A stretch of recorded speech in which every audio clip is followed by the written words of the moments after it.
behalf of Guru KPO, today I am discussing the topic database management system. So DBMS is basically, this topic is beneficial for graduate students also as well as master students also, masters, BCA, MCA and BTech. The topic that we are cover in this lecture is data,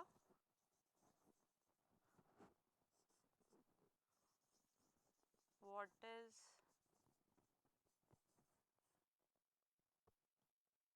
database management system,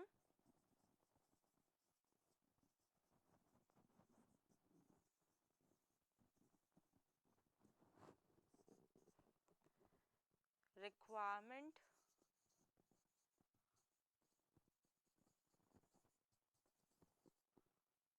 of DBMS,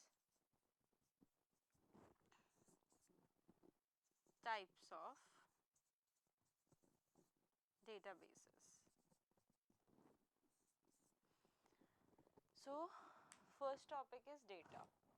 Basically what question arises, what is data? So the data is facts that are recorded. For example, कोई भी ऐसा data या कोई भी ऐसी facts जो हम record कर सकते हैं इन अ रॉ फॉर्म और a pure form, that is called data. इसका एग्जांपल हम लेते हैं. डेटा के अंदर हम लोग आ सकते हैं text, number, speech etcetera. Data के अंदर आपके टेक्स्ट भी आ सकती हैं, आपकी इमेजेस, आपकी स्पीचेस जो एक्चुअली रिकॉर्ड हो सकती है इन सब सर्टेन प्लेस और common place, that is called data. जो भी चीज़ें रिकॉर्ड हो जाती है इन अ रॉ फॉर्म, उसी डेटा को हम लोग फिल्टर करते हैं तो वो इंफॉर्मेशन में चेंज होती है.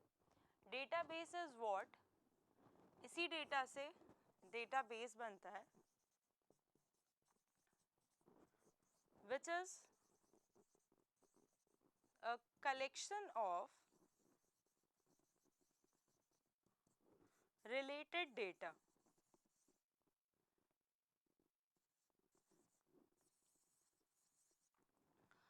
तो जब बहुत सारा सेम टाइप का डेटा एक जगह स्टोर्ड होता है तो उसे हम डेटाबेस बोलते हैं. उसी डेटा को यूज़ करते हुए हम लोग डेटाबेस बनाते हैं. For example, lots of text, lots of number, lots of speeches, lots of images. जब हम एक तरीके का कलेक्शन ऑफ रिलेटेड डेटा को स्टोर कराते हैं तो वो डेटाबेस बन जाता है. फॉर एग्जाम्पल इसका ले सकते हैं जैसे आर्मी बेसिस में सारे डिफेंस पर्सन एक ही जगह कलेक्ट होके एक ही जगह सारा वर्क करते हैं. वहाँ पे सिविलियंस या फिर डिफरेंट पर्सन्स अलाउड नहीं होते. और we can say a college environment जहाँ पे एक ही तरीके के सारे आपको फैकल्टीज और स्टूडेंट मिलेंगे, वहाँ पे आपको डॉक्टर्स नहीं मिलेंगे या फिर उस पर्टिकुलर डोमेन के बाहर के लोग नहीं मिलेंगे. तो इसी तरीके से डेटाबेस में same collection of related data जब स्टोर होता है तो that is called database. Now अब डेटाबेस मैनेजमेंट सिस्टम अगर हम इसको डिवाइड करें तो that this is data plus management. In traditional time या हमारे पुराने टाइम की बहुत पहले की बात करें तो जब कंप्यूटर्स नहीं थे तो हम हर एक डेटा को एक पेपर्स में लिखते थे. कोई भी हमारे पास बैंक में हो या फिर किसी भी ऑफिस वर्क होता था, हम लोग उन सब चीज़ों को पेपर्स में लिख के उनकी फाइल्स मैनेज करते थे.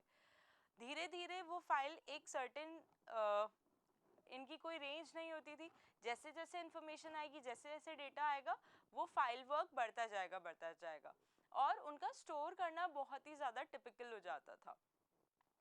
तो डेटा को मैनेज करना, तो जितना भी हमारा डेटा आता है उसको हम किस तरीके से मैनेज करें, अब इसी को ही हमने ऑपरेटिंग सिस्टम या फिर कंप्यूटराइज किया. तो जब हम लोग डेटा को एक सर्टेन प्रोग्राम और एक सेट ऑफ रूल और सॉफ्टवेयर के थ्रू मैनेज करते हैं, उन्हें मैनिपुलेट करते हैं, तो that is called data management. और इसका पूरा जब एक प्रोसेस होता है that is called data management system in a easiest term. अब क्वेश्चन अराइजेस कि डेटाबेस मैनेजमेंट की ज़रूरत क्यों पड़ी. अभी जो जितना भी हम लोग डेटा है उसको कंप्यूटराइज्ड फॉर्म में क्यों मैनिपुलेट करते हैं या फिर क्यों हम उसे मेंटेन करते हैं, तो उसका बहुत ही कॉन्क्रीट रीज़न था, दैट इज़ कॉल्ड कि पहले क्या होता था, फाइल मैनेजमेंट सिस्टम में सारे डेटा को हम स्टोर करते थे। फाइल मैनेजमेंट सिस्टम में हम जब डेटा को स्टोर करते थे तो वहाँ पे बहुत सारे ड्रॉबैक्स क्रिएट हुए जो एक सर्टेन टाइम के बाद हमें पता चलने लगे। जब डेटा बहुत ही स्मॉल अमाउंट में सेव हो रहा था तब इतना रियलाइज़ नहीं हो रहा था कि डेटा में कोई प्रॉब्लम्स आ रही, बट जैसे जैसे डेटा की क्वांटिटी बढ़ती गई, डेटा का स्टोरेज बढ़ता गया, वैसे वैसे बहुत सारी डिफ़िकल्टीज आई जिनकी वजह से ये पता चला कि डेटा मैनेज करना प्रॉब्लम हो रहा है।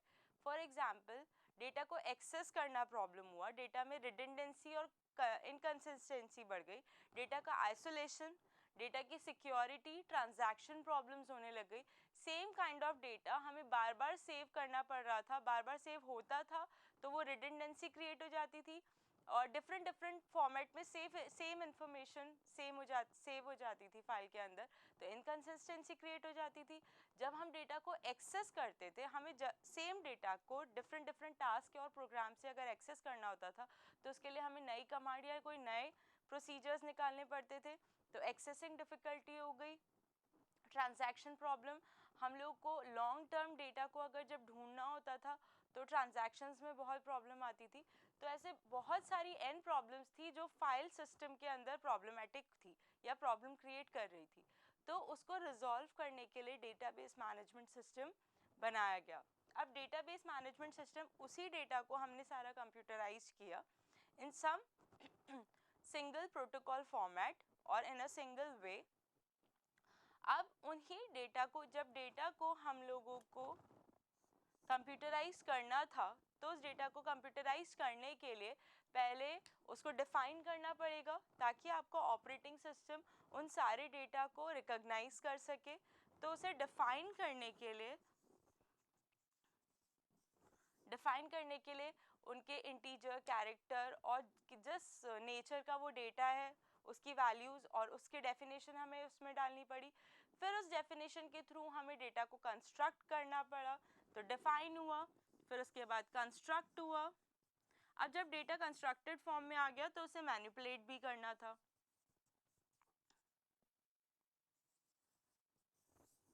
तो डेटा को जब हम लोगों ने कंप्यूटराइज फॉर्म में दिया तो उसके साथ साथ हमने उसे डिफाइन करा, उसे कंस्ट्रक्ट किया, उसे मैनिपुलेट किया ताकि ऑपरेटिंग सिस्टम के पास जो भी वैल्यूज़ आए वो उस चीज़ को रिकॉग्नाइज कर सके। But again the thing is, अगर हम उस इतने ह्यूज डेटा को ऑपरेटिंग सिस्टम पे डिपेंड कर देते तो ऑपरेटिंग सिस्टम का प्रोसेस बहुत स्लो हो जाता, जो कि एक बहुत बड़ा प्रॉब्लम और इशू अराइज हो जाता। तो उसको डायरेक्ट ऑपरेटिंग सिस्टम को नहीं देकर हम लोगों ने यूज़र बेसिस पे एक सॉफ्टवेयर बनाया, एक प्रोग्राम क्रिएट किया जिसके अंदर हम लोगों ने डिफाइन किए सारे रूल्स एंड सारे रूल्स और सारे वेरिएबल, सारे नेचर्स, और जो भी हम कमांड देंगे उसके बाद उसे रिकंस्ट्रक्ट करने की, उसके अंदर प्रॉपर्टीज डाली एंड देन उसे मैनिपुलेट और रिट्रीव करने की। हम उसे ऑपरेटिंग सिस्टम पे नहीं डिपेंडेंट होना पड़े तो उसे हम लोगों ने एक इंडिविजुअल सॉफ्टवेयर बनाया जो ऑपरेटिंग सिस्टम इनडायरेक्टली ऑपरेट करता है और यूज़र उसे डायरेक्टली फैच कर सकता है। ऐसे ऑपरेटिंग सिस्टम को हमने बोला database management system. Database management system is basically what? A set of program or a software that handles all the data, manipulate it, retrieve it according to the user's requirement. For example, अब हम लोग बात करते हैं databases. Databases जैसा कि मैंने आपको कहा कि it is a collection of related data, तो इसका हम example ले सकते हैं database का. For example, GIS, real time database,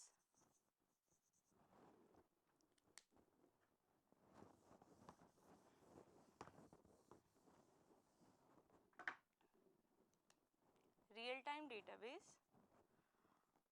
आपका मल्टीमीडिया डेटा,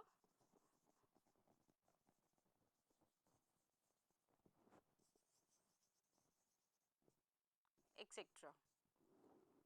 सो बेसिकली जो स्टार्टिंग में डेटाबेस स्टोर्ड होता था वो टेक्स्ट और नंबर फॉर्म में स्टोर होता था,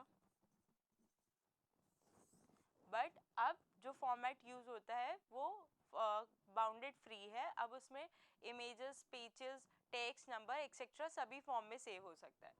दूसरा, database plus database management system आपका डेटा सिस्टम क्रिएट करता है। अगर आपको वीडियो अच्छा लगा, do subscribe and like my video. Thank you.